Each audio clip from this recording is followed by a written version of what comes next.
आज की वीडियो बहुत ज़्यादा खास वीडियो है क्योंकि आज की इस वीडियो में आपको बताने वाला हूं कि बोर्ड परीक्षाओं पर बड़ा फैसला आया है। अभी के अभी बिल्कुल तुरंत अब से 10-20 मिनट पहले बोर्ड परीक्षाओं पर एक बहुत बड़ा फैसला आया है। मैं बात कर रहा हूं सीबीएसई बोर्ड की, यूपी बोर्ड की भी बात बताऊंगा मैं आपको। यूपी बोर्ड के लिए भी क्या फैसला है वो भी आप सुन लीजिएगा, वीडियो को पूरा देखना। और जो 12वीं की परीक्षाएं हैं वो टल चुकी हैं, तो कब तक टली हैं, और 10वीं की परीक्षाएं रद्द हो गई हैं, तो पूरा देखो वीडियो को। वीडियो में पूरा आपको एनालाइज बता रहा हूं। अभी की खास मीटिंग हुई है, यानी कि पीएम नरेंद्र मोदी जी ने अभी एक मीटिंग बुलाई थी जिसमें शिक्षा मंत्री भी थे और सारा कुछ शिक्षा के ऊपर ही बात की गई थी, क्योंकि काफ़ी दिन से चल रहा था कि बोर्ड परीक्षाओं को हटा दिया जाए, 12वीं की बोर्ड परीक्षा को हटा दिया जाए। क्यों? क्योंकि कोरोना का जो मामला है वो काफी ज्यादा बढ़ता जा रहा है और कोरोना के केस दिन पर दिन बहुत ज्यादा बढ़ते जा रहे हैं। इसी को चलते हुए ये मीटिंग बनाई गई है। और मीटिंग में जब सभी जगह की बातें हुई तो सीबीएसई बोर्ड के लिए एक फैसला लिया गया है केंद्र की ओर से कि जो आपका 4 मई से जो परीक्षाएं होनी थी, सीबीएसई की बोर्ड की परीक्षाओं के बारे में बता दूं आपको, 4 मई से इनकी परीक्षाएं होनी थी, तो 4 मई की जो परीक्षाएं हैं वो पूरी तरह से अब हटा दी हैं। और 10वीं की परीक्षाओं की बात करूं तो मैं 10वीं की परीक्षाएं पूरी तरह से रद्द कर दी हैं। अब की बार 10वीं की परीक्षाएं बिल्कुल नहीं होंगी। पहली बात सुन लीजिए, 10वीं की परीक्षाएं तो बिल्कुल नहीं होंगी। और जो 4 मई से होने वाली थी इंटर की परीक्षाएं वो बढ़ा दी हैं। कब तक बढ़ाई हैं कि जो 10वीं की परीक्षाएं हैं वो टल गई। यानी कब तक टली हैं? जून तक।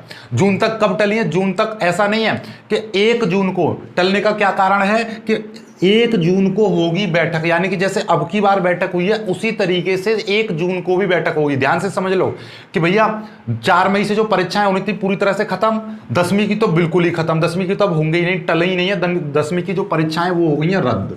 12वीं की परीक्षाओं की बात कर रहा हूं मैं सीबीएसई की, वो टल चुकी हैं। कब तक टली हैं? अभी उसका कोई निश्चित टाइम टेबल नहीं है, लेकिन हाँ एक आइडिया है। क्या आइडिया है? कि 1 जून को फिर से बैठक होगी।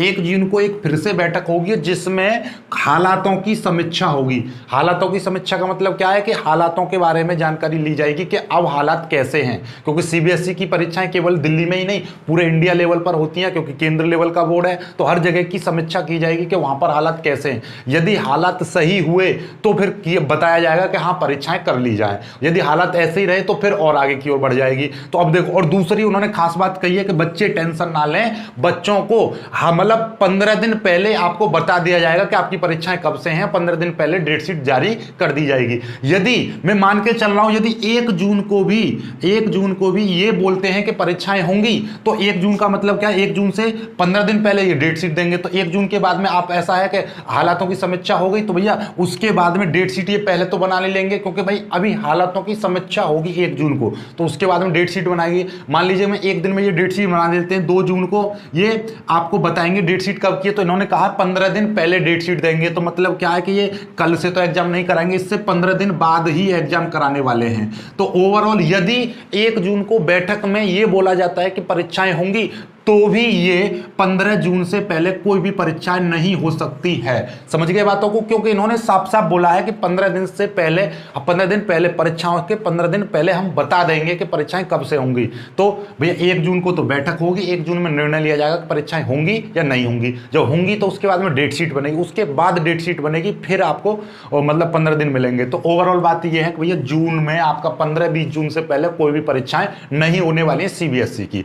अब आते हैं यूपी बोर्ड की बात पर। तो बेटा याद रखना, यूपी बोर्ड जब सीबीएसई बोर्ड ने जो फैसला कर दिया वही काम यूपी बोर्ड का भी हो जाता है। ये अब तक का रिकॉर्ड रहा है। पहले 30% सिलेबस कम हुआ था पहले, तो उसमें भी सीबीएसई बोर्ड ने सबसे पहले किया था, फिर यूपी बोर्ड ने किया। ठीक है, तो ये सारी चीजें हैं। तो आप ऐसा है कि ये किसके लिए किया जा रहा है? भैया ऐसा तो नहीं है कि यूपी बोर्ड के बालक अलग से का मतलब वो अलग से पैदा हुए कुछ शक्तियां लेकर, वो भी बच्चे हैं, सीबीएसई बोर्ड वाले भी बच्चे हैं। यदि उनको कोरोना हो सकता है तो भैया यूपी बोर्ड वालों को भी हो सकता है। तो यूपी बोर्ड वालों का भी निश्चित रूप से 1 जून तक परीक्षाएं हटेंगी ही हटेंगी। लेकिन हाँ ये एक आइडिया है, एक अनुमान है। आप अपनी तैयारी इस तरीके की रखिए, इस लेवल की रखिए कि आपका 8 मई से यदि परीक्षाएं कराई जाएं तो आप अच्छी तरह से दे सको। लेकिन हाँ ये बात है, ये जो आपका सीबीएसई बोर्ड का है तो सीबीएसई बोर्ड का हो चुका है, तो ये मेरा पर्सनली ओपिनियन है कि आपका यूपी बोर्ड वाला भी ऐसा हो सकता है। राइट, तो ये कोई मतलब ये जो मैं बोल रहा हूँ ये केवल अपने आइडिया बेस पर बोल रहा हूँ, तो ये ऐसा हो सकता है, ऐसा अनुमान है और ऐसा मुझे लग रहा है पिछले हालातों को देखते हुए। तो वीडियो को ज़्यादा से ज़्यादा शेयर कर दीजिए सभी के पास में, और जो बच्चे नए हैं वो चैनल को सब्सक्राइब कर लेना। इसी तरीके के इन्फॉर्मेटिव वीडियो चाहते हो तो वीडियो को लाइक करके स्टेटस वगैरह पर लगा दीजिए। मिलेंगे खुश वीडियो में, तब तक के लिए बाय बाय, जय हिंद।